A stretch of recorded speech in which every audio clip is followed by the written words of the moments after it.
Welcome to Lecture 9 of Biology 121, Human Biology and Evolution. Last time we talked about hominin features, and hominins, remember, are everything here in the pink box. These are upright walking bipedal apes. So today we're going to limit our discussion to members of our very own genus, the genus Homo. And circled in red here are the three main ingredients that set members of our genus apart from all of the other hominins: brain expansion, life history expansion, and masticatory reduction. Here's an outline of today's lecture. I will reveal who the very first member of our genus was, and then I'm going to explain what these special features of our genus are. Like masticatory reduction, what does that mean? That just means smaller teeth shrink. And then we'll end lecture today by looking at other members of our genus who have become extinct, like you may have heard of Neanderthals, Homo neanderthalensis. Any member of our genus, Homo, is considered human. So we will look at ancient types of humans that have gone extinct. All right, so who was the very first human? The first species in our genus was Homo ergaster, or you could call it Homo erectus. These are two different species names for what scientists argue might be the same exact creature. Homo ergaster is the name we give the African specimens, and Homo erectus is the name we give to specimens outside of Africa, like in Asia and Europe. But for our class, we will not distinguish between these two species, and I'm just going to call them all Homo erectus. Here on the map, you can see their range. Every area in red on the map, scientists have unearthed fossilized skeletons of this ancient human species. They first show up in the fossil record 1.8 million years ago. They existed for 1.6 million years. That's a very long time. So they were a successful species in lots of different types of changing environments. And they disappeared only 0.2 million years ago. And we'll talk about why they disappeared. Homo erectus represents something new in the animal kingdom. It had new and improved body plans, teeth. It left behind technologies that suggested different behaviors that were special. They were never before seen in Australopiths. Homo erectus seemed to be something special, and it represents a leap forward in the transition of our family tree. And there's lots of variation within Homo erectus because they existed in lots of different habitats. In this picture of hominins, can you circle the ones that look human to you? Now, which one do you think is the very first member of our genus? There he is, Homo erectus.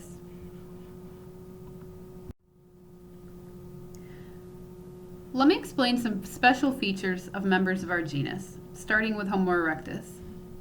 There was greatly improved bipedal efficiency. This means that efficiency walking on two legs improved.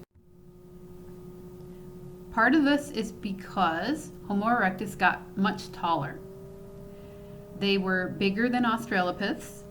Some of them reached 6 feet in height, so they had modern human variation in height with long legs. Compared to Australopiths, Homo erectus also became more streamlined. So the hips narrowed a bit, the shoulders narrowed a bit compared to their Australopith ancestors, and this narrowing left to right of the body plan kept the center of gravity over the feet.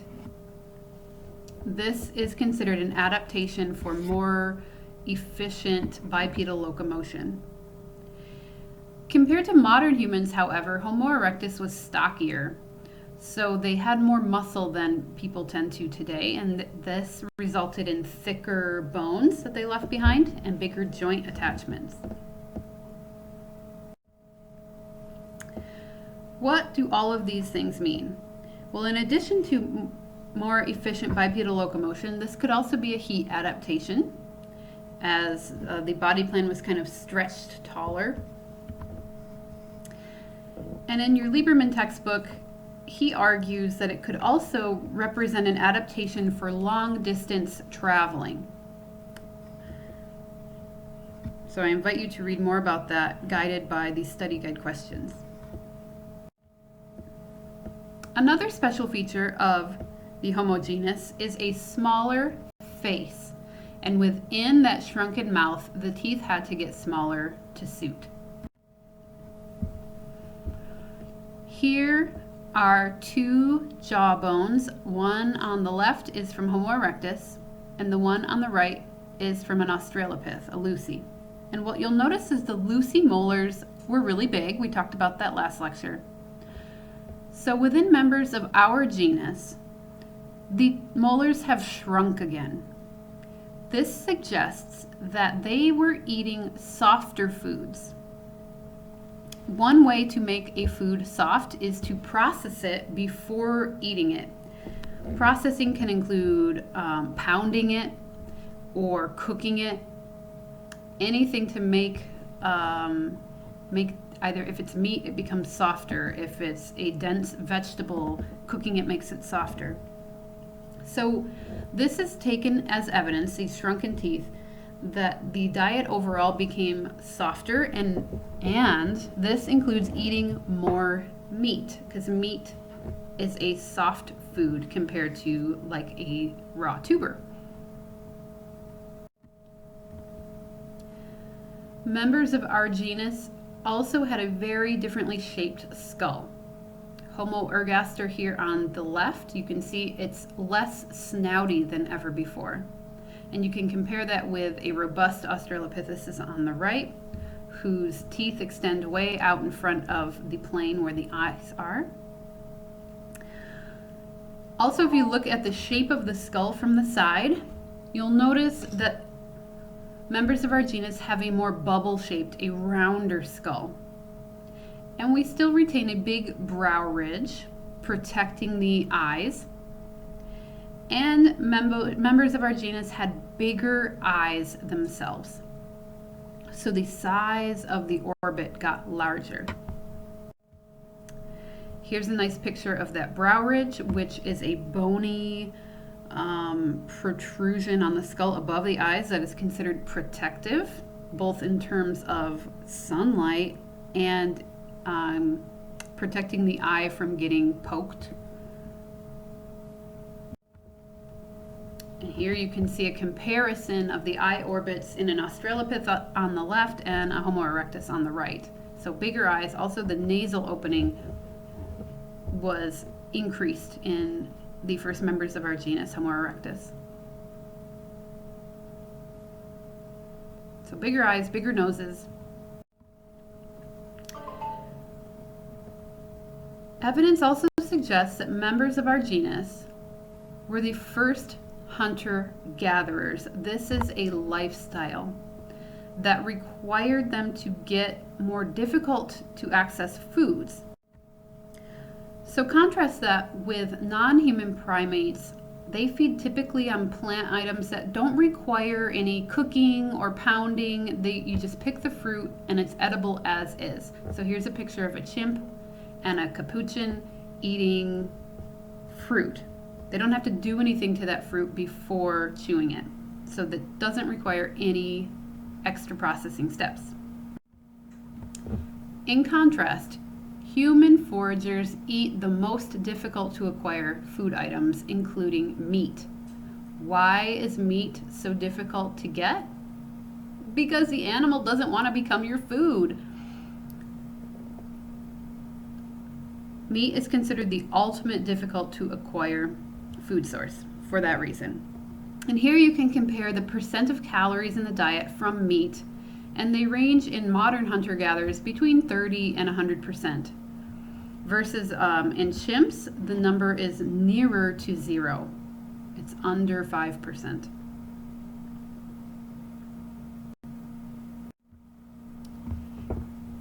Here's another way to think about this. Humans extensively process meat and other food items. This is a comparison of chimpanzees in red versus modern humans in blue. So these are all species alive today that scientists have gone out and observed what people and chimps are eating. And you can observe the percent of the diet that falls into each of these categories of collected food items. That's like a berry, you pick it off the bush and put it directly into your mouth. These are really easily acquired foods, the collected ones. Then there's an intermediate category called extracted foods. This would be like a walnut. You go collect the nut, but there's an outer shell that you have to crack open to get the food inside. So extracted foods take a little bit more intelligence and perhaps tool use to get to the delicious inner part of the food. And then there's hunted food. This is prey that is trying to evade becoming a meal. So hunted foods are the most difficult to acquire food items.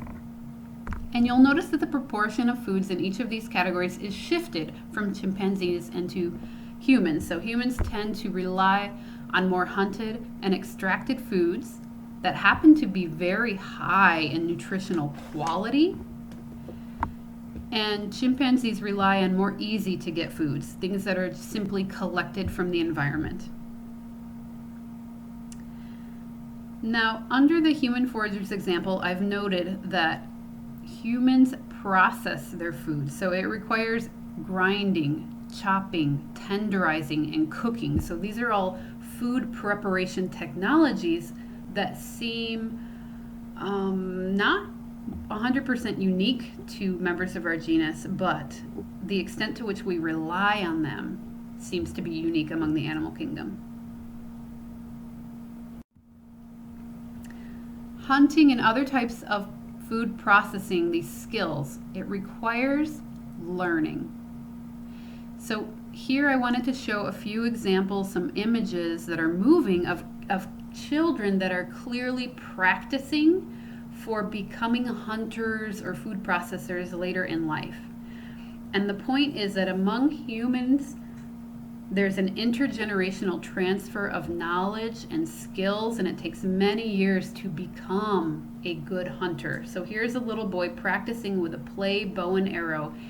He's learning the muscle movements required and the aim required to eventually become a successful hunter. But imagine he's going to practice for a decade before he has to support a family with an actual bow and arrow. Here's another image of little boys playing at hunting, but here they've actually used their small bows and arrows to take down a lizard. So they're practicing with a smaller prey item. Eventually they'll grow up and use adult-sized bows and arrows to take down larger game like deer. Here are more images of modern children fishing with a bow and arrow, using a machete to process coconuts. And the little guy on the bottom right is using a machete to process some sort of tuber. And I don't know if any of you have experience using a machete to chop food items, but these photos, I have some experience with that, but I didn't grow up with it, and so I'm terrible at it. And so for me, as an adult, it's dangerous to wield a machete and try to crack open a coconut like the girl in the middle is doing. And here are pictures of children doing it because they've practiced it. The point is that among members of our genus, there is a long period of childhood and teaching from adults to children learners where they're acquiring these skills that are enabling humans to eat more difficult to acquire foods. And that we think did not exist in Australopiths. This is a human-only behavior. As you might imagine, This process of learning and practicing goes hand in hand with a bigger brain, and we think that means that members of our genus, the humans, were smarter than ever before. We notice a major increase in the cranial capacity.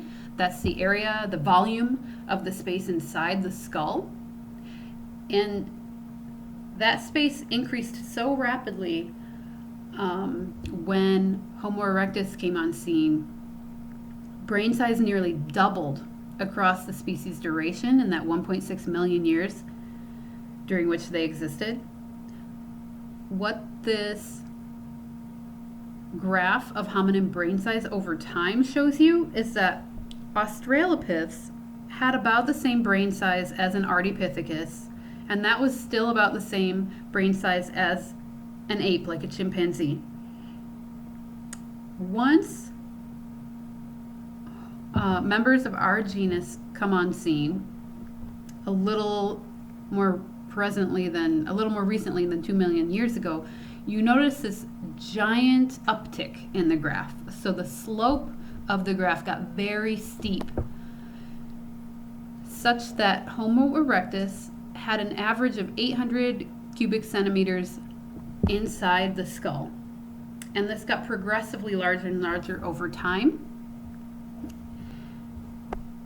So something was going on to have brains evolving into larger and larger sizes. And that marks members of our genus. That's something special among the Homo genus.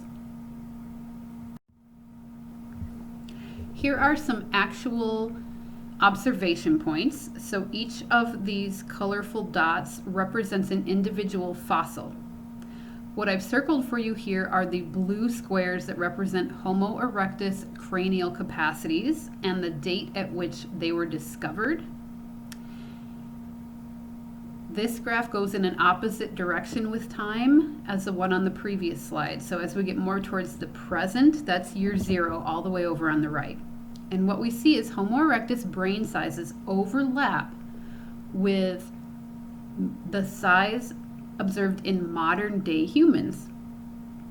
So as we get closer and closer to the present, Homo erectus brain sizes were getting a little bit more spacious, bigger and bigger, such that eventually they overlapped with modern human brain sizes of you and me.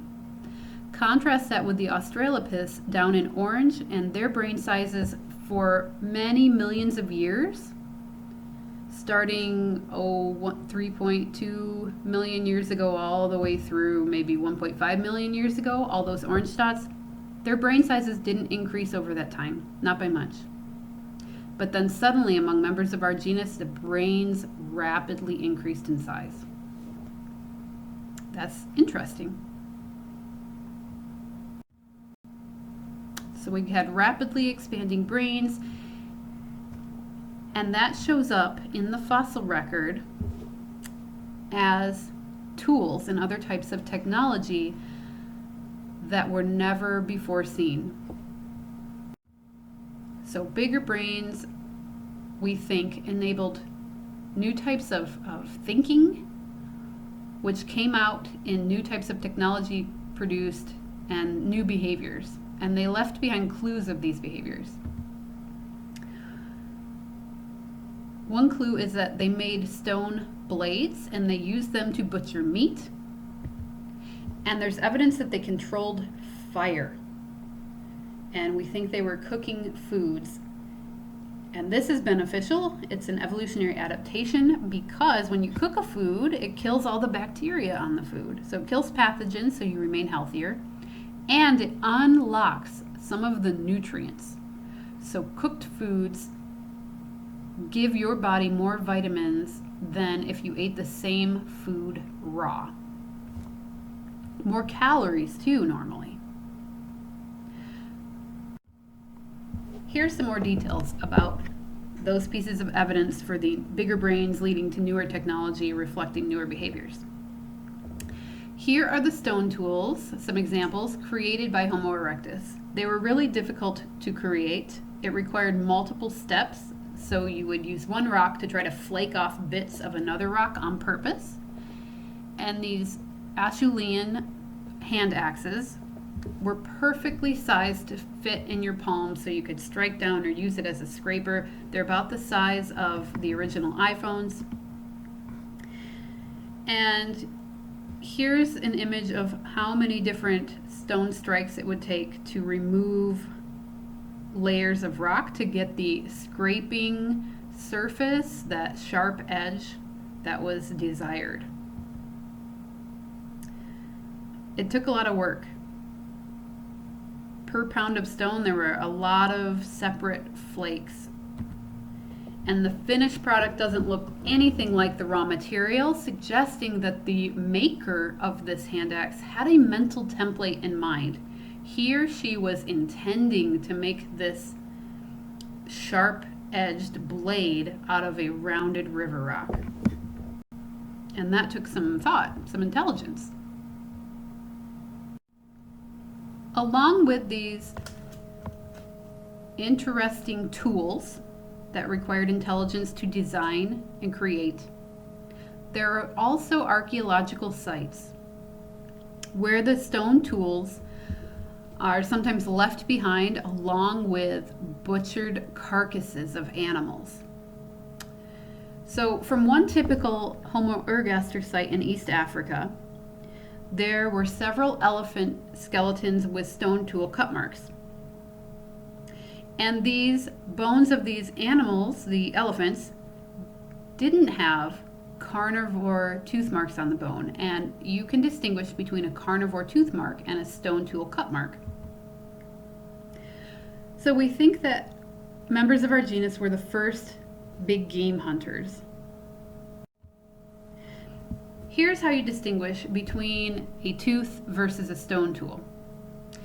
You zoom in on an ancient bone really close up and you observe what the cut marks look like.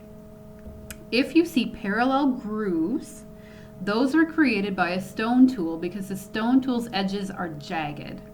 So I'm looking at these. All of these have multiple parallel grooves. All of these were butchered by a stone tool. Contrast that with a carnivore's teeth don't have ragged edges. They're very smooth. The bottom image shows a carnivore tooth mark. It's a single deep groove.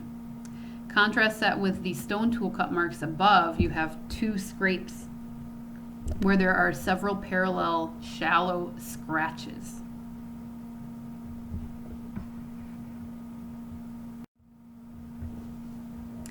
In addition to the stone tools, I mentioned that Homo erectus was the first species to leave behind evidence that they were controlling fire.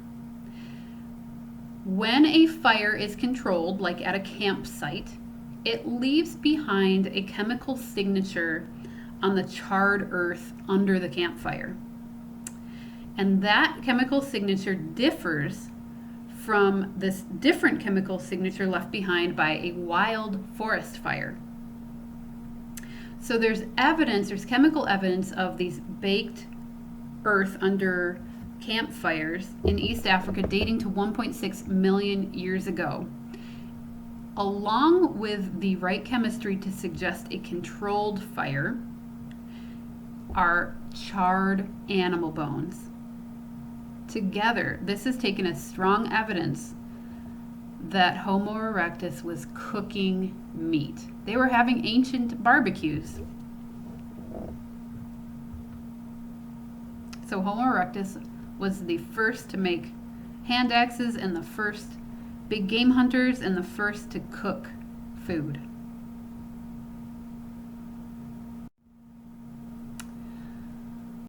The last thing on the list, special features of the Homo genus, is world travel. The first hominin to leave the African continent was Homo erectus. It used its long legs, its bigger brains, its swell new technology to colonize the rest of the old world.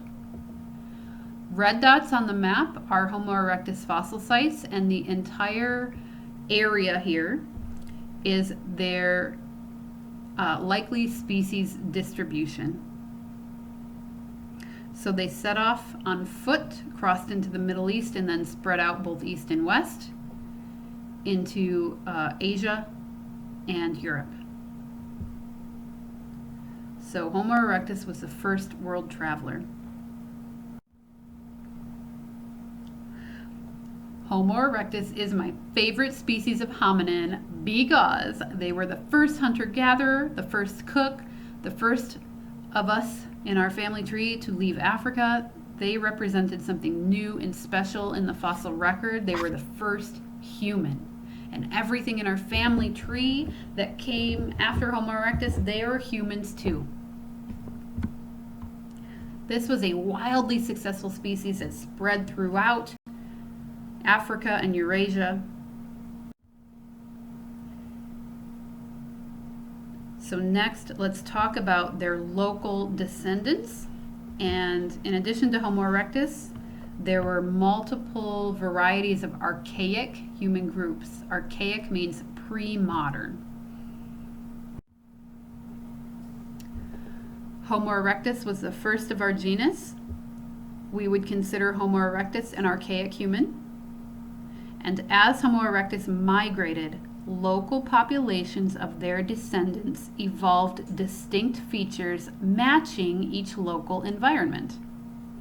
Several local variants evolved from Homo erectus. One such local variant that evolved from Homo erectus we call the Dmanisi archaic humans. And fossil evidence from Georgia and Eastern Europe, dating to 1.77 million years ago, suggests that this group was different than Homo erectus, but evolved locally from it. So this one was discovered by a farmer. And imagine you're just like tilling your soil one day and you come across this skull.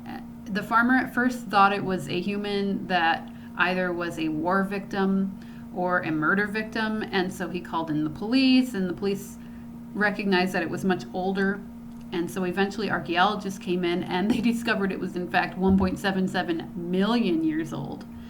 And then the site became excavated. It's now an archaeological site.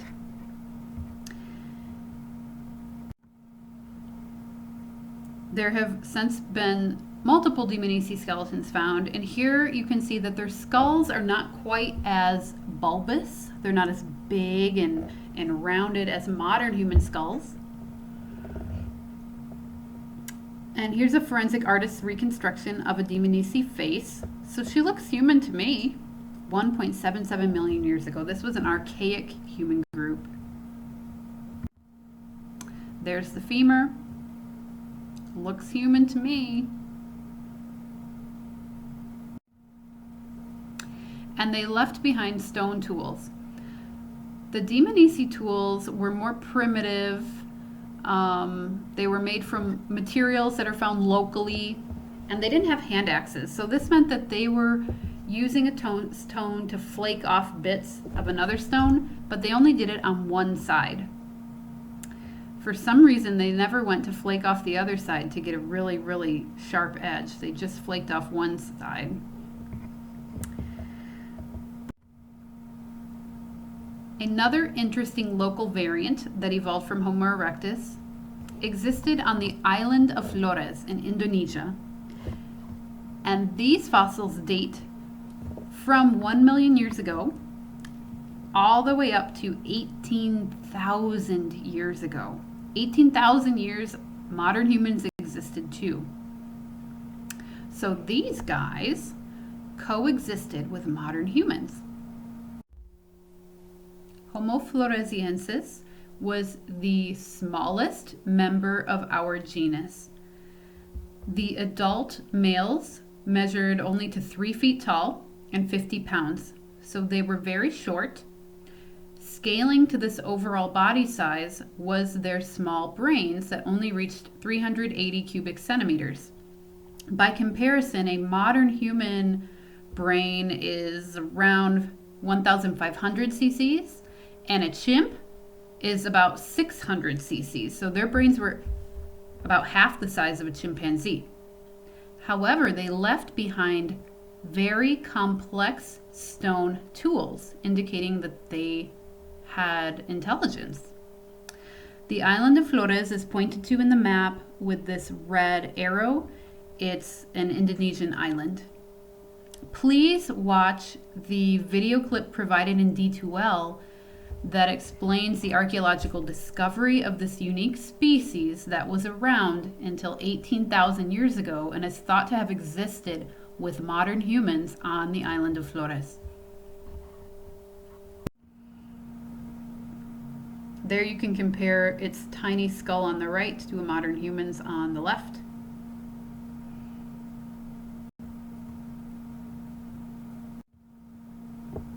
Another local variant that evolved from Homo erectus is called Homo heidelbergensis, and it first evolved in East Africa, we think about 600,000 years ago.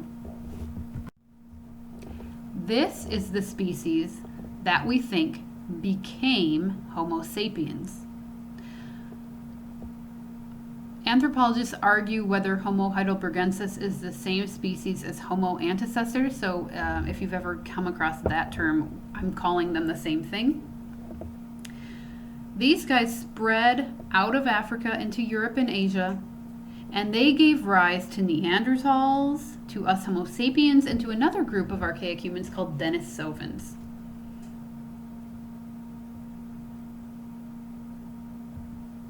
There they are, Homo heidelbergensis, connecting the dots between Homo erectus and ourselves. What did they look like? Well, they had large brains, about the size of modern humans. You can see their craniums are more rounded, they don't have a snout, they have that big brow ridge.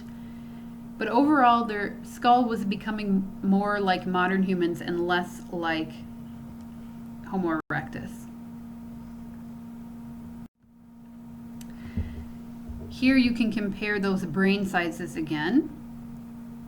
It's on the upper bound of Homo erectus, on the lower bound of modern humans. They had really thick skulls. They didn't have a chin. They had large brow ridges, and they were stocky of build. And if you notice in the back of their head, they have this occipital protrusion, so their brain case was more lemon-shaped than rounded.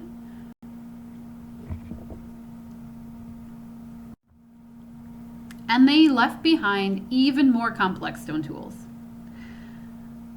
Compared to the previous stone tools called the Acheulean hand axes, their stone tools were harder to make. It required more steps.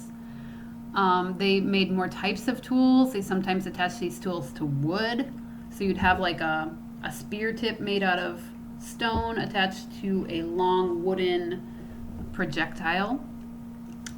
So different and more complex, more ingenious were these tools that they were given a new name, the Mousterian tool industry. And it just required more flakes, so a more complex mental template.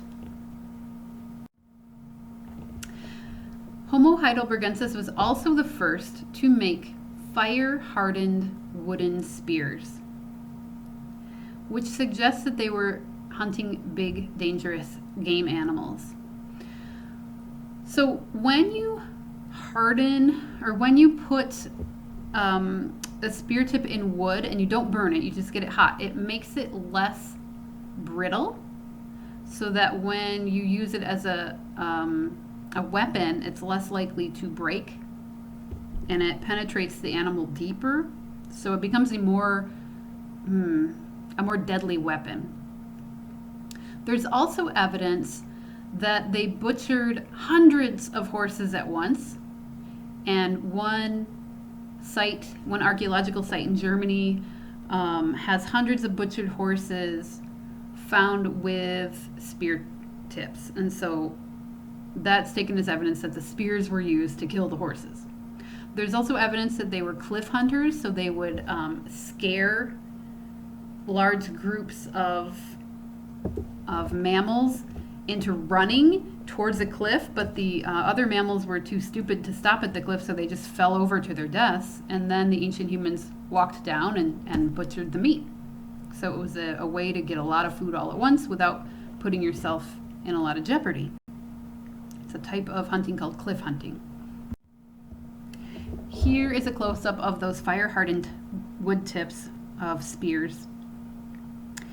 So Homo heidelbergensis is thought to have increased the safety and effectiveness of hunting with their new weapon technology. These fire-hardened tips on spears are also found on the same spear that has been intentionally carved to balance the weight of the spear. If it's a throwing spear, it makes it top heavy so that it will arc downward when thrown. So you can throw it up into the air, but the pointy part will come down onto the animal you're hoping to hunt. So just ingenious tools.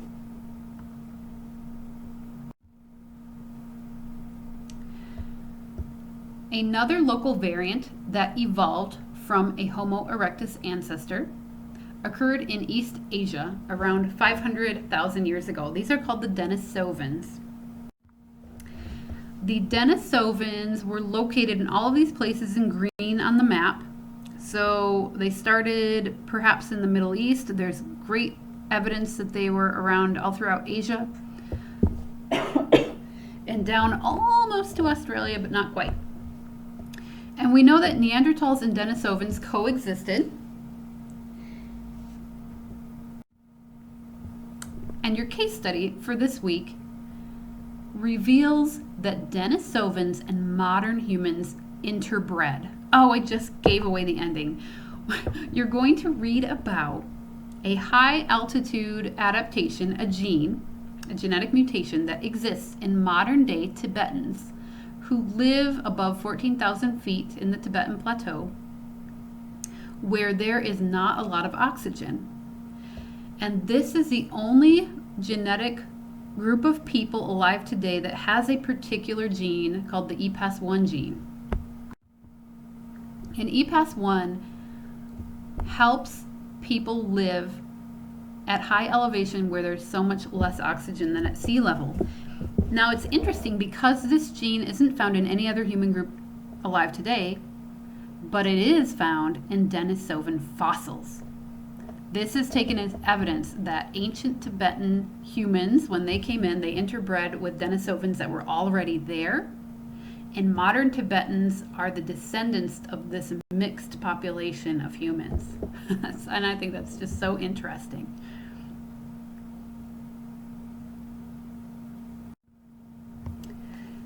Another local variant that evolved from Homo erectus are called the Neanderthals. And they show up in the Middle East. Neanderthal fossils have not been found in Africa, but they have been found in the Middle East and throughout Europe and Asia, starting about 500,000 years ago. And here's an artist's reconstruction of a Neanderthal face based on a fossilized skull. So he basically looks like my uncle.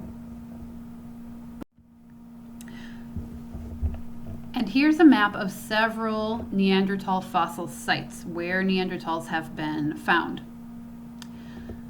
The blue shaded area is where an ancient glacier was at the end of the last ice age. So basically these Neanderthals were walking north and they only stopped because they hit glacier. So they were wildly successful. They lived in all these different types of habitats.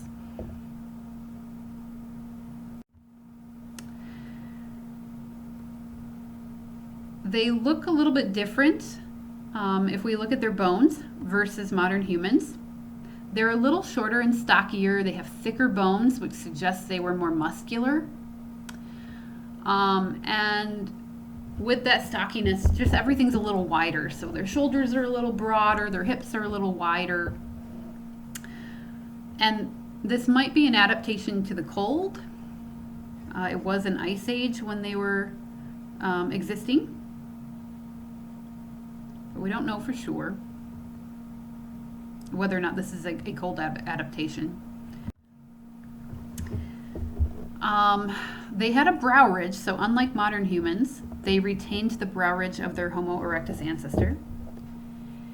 And the shapes of their mouths and skulls were different. So if you look at a Neanderthal skull from the side, it looks like a lemon or like a football, versus the bubble of the modern human brain case. They don't have a chin. They had big noses and large front teeth, large incisors. And they had something called a retromolar gap. So at the back of their mouths, after their last molar, there's a space where no teeth grew. Modern humans don't have that. Our mouth is so full of teeth that sometimes people need braces to fit them in there all correctly. Neanderthals didn't have that problem. As the Ice Age warmed, as the global climate shifted, anatomically modern humans spread out of Africa. Neanderthals and anatomically modern humans coexisted in the Middle East and Europe for several thousands of years. Here, the blue and pink lines on the bottom, you can see their overlap. Here are contemporary specimens from France from about 40,000 years ago. These two individuals lived at the same time and in the same place. So you can see the Neanderthal on the left. Notice that football-shaped brain case, and contrast that to the modern human, which is more bubble. It's like an orange. It's more circular. And the mouth of the modern human, you can see, is pulled back. It's smaller. You can see the brow ridge of the Neanderthal, and notice that there is no brow ridge in modern humans. It's as if in the modern humans, where the brow ridge used to be, it just started growing straight up and down because our brains are now located more on top of our eyes than they are here on this Neanderthal fossil.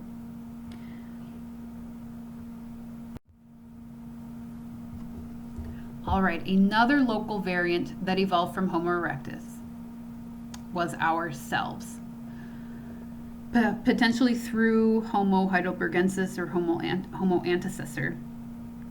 But from Homo erectus, it's clear that that's the root of our Homo sapien branch of our family tree.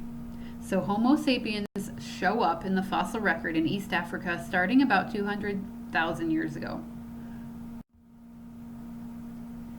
DNA and fossil evidence agree that we, as a species of Homo sapiens, modern humans, originated in East Africa about 200,000 years ago, and the population that begat us all included only 14,000 breeding individuals, plus people who didn't have any kids, didn't leave behind any descendants, and the elderly. So that whole population might have been a little bit bigger, but the ones that left descendants, there's only 14,000. So a very small original population.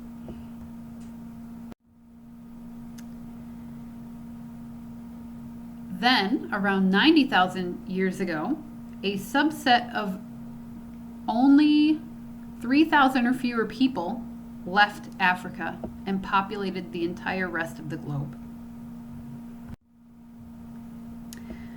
The descendants of these early modern humans spread throughout the rest of the planet. Here's the timeline created. You've seen this before.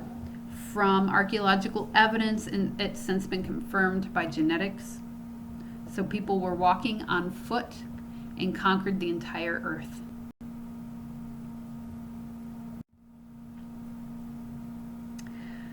Here are some additional resources you might like to check out if you're interested in the ancient migratory paths of archaic and modern humans around the globe.